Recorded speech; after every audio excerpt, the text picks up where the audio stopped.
Well, hello and welcome back to Tools for Sparks, the ultimate tools for electricians YouTube channel, where you'll find regular videos popping up all about your favourite tools and maybe some that you've never heard of before. So I hope my videos are beneficial to you, and if you do like them, please hit the thumbs up and don't forget to subscribe to the channel. And if you tap the notification bell, then you'll get notified every time I post a new video. So today this is a bit of an exciting one for me because I have been drooling over this particular tool for a while but haven't had chance to buy it, and finally I bit the bullet and went for it. And the reason is, to be honest, like most of the purchases that I make, I see them dotted around on social media all the time and eventually I just give in and go and get one. That is what happened with this. This is the Knipex 1396-200.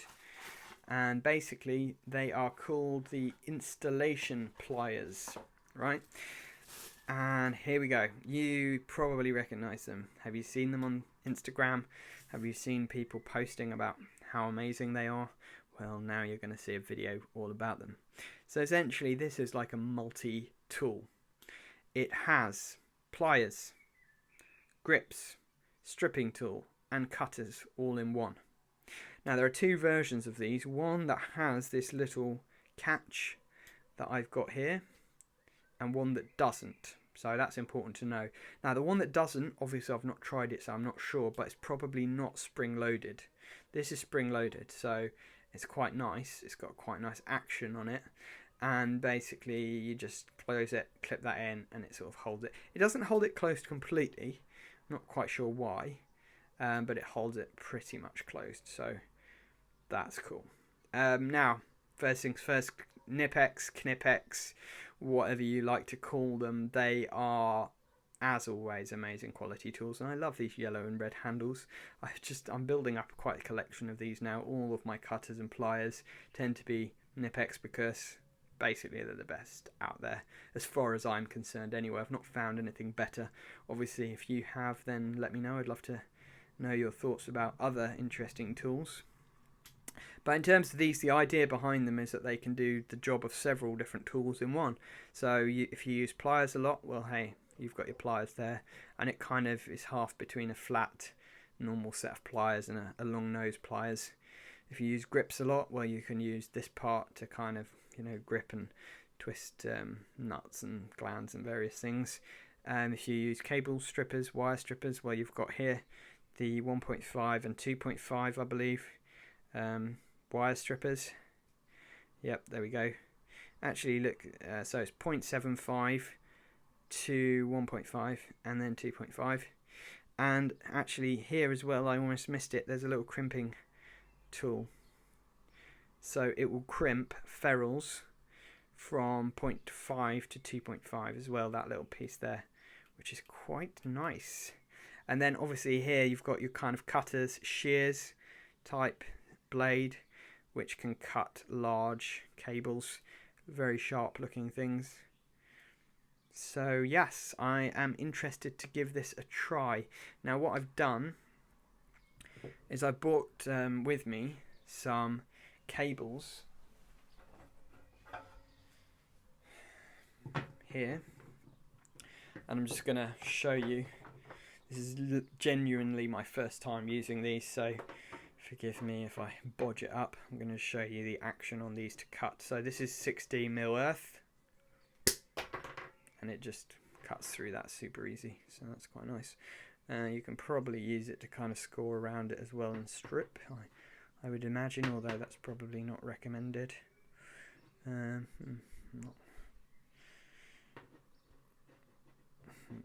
doesn't work that great, to be honest, but this is quite an old piece of 16mm earth, so it's probably just knackered. The actual earth is knackered. But in general, for cutting, I mean, that is just super easy. So 16mm it cuts fine. 25mm would probably be quite a breeze as well, to be honest.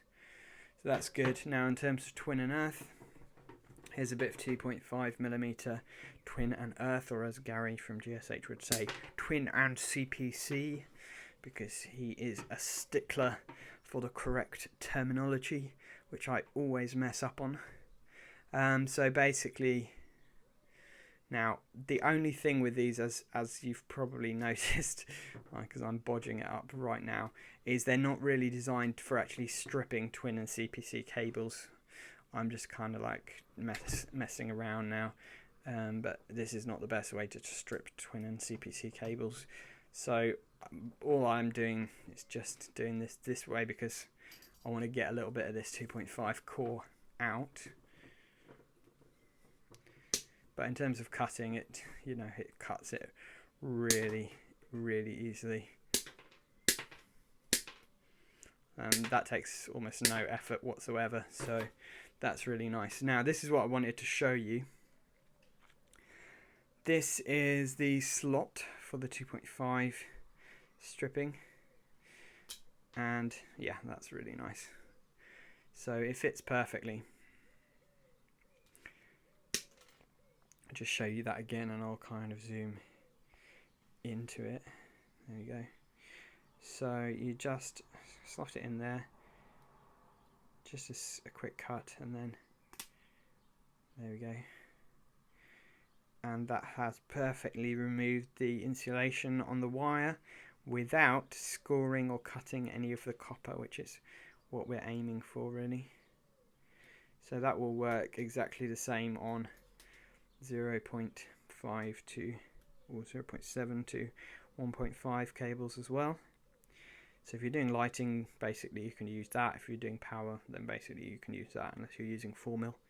I didn't bring any crimps with me to try the actual crimping side of things, but that's fairly self-explanatory anyway. Basically you just pop your crimp ferrule in there and just squeeze, and that will crimp that up nicely.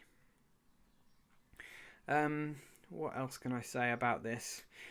Size wise, obviously it's quite a lot longer than your bog standard cutters, so it will, but I think it will fit okay into my little Vito tool pouch, so size shouldn't be an issue.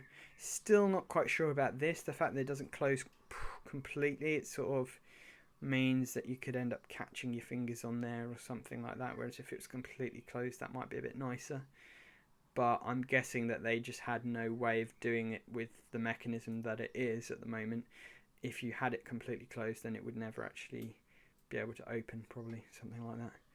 And yeah, that's not a deal breaker. If you want to be stripping twin and CPC cables, imagine that you're maybe using this to terminate some sockets with.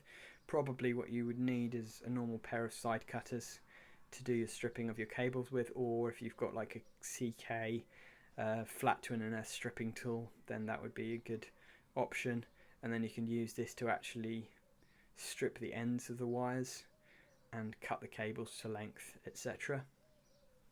What I will try with this now as well is actually doubling over, because often it's the case that you have a socket, for example, if I've got a socket outlet that I'm doing where it's only got one 2.5 twin and CPC cable going into it, then what I would like to do is double over the conductors.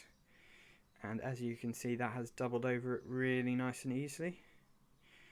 So I'm quite pleased with that. That was super quick. They are pretty powerful, these things. They've got a good grip on them. So that's really nice. Let me do that again in sort of a close-up for you. So strip and then double over.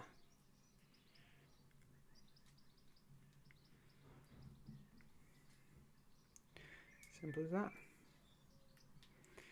So all in all, I think this was a good purchase. It does feel good quality. I think, to be perfectly honest with you, it's going to take a bit of getting used to for me to actually start using this on a day-to-day basis, because it is so different from what I'm used to. I don't usually use anything like this to strip my wires with. I do just use the CK wire strippers or a pair of side cutters. So it's going to take me a bit of getting used to, but I'm going to really give this a go, and I think that I will be pleasantly surprised with how often I use this. As always, guys, let me know in the comments, do you have one of these Do you love it? Do you hate it? I'd love to know all your thoughts in the comments section. I do try to read and respond to all your comments as much as possible. And if you've enjoyed this video, don't forget to hit the thumbs up button and share it out to somebody else who enjoys it. And if you haven't subscribed already, do so, because I am going to be posting regular videos up here and I wouldn't want you to miss out.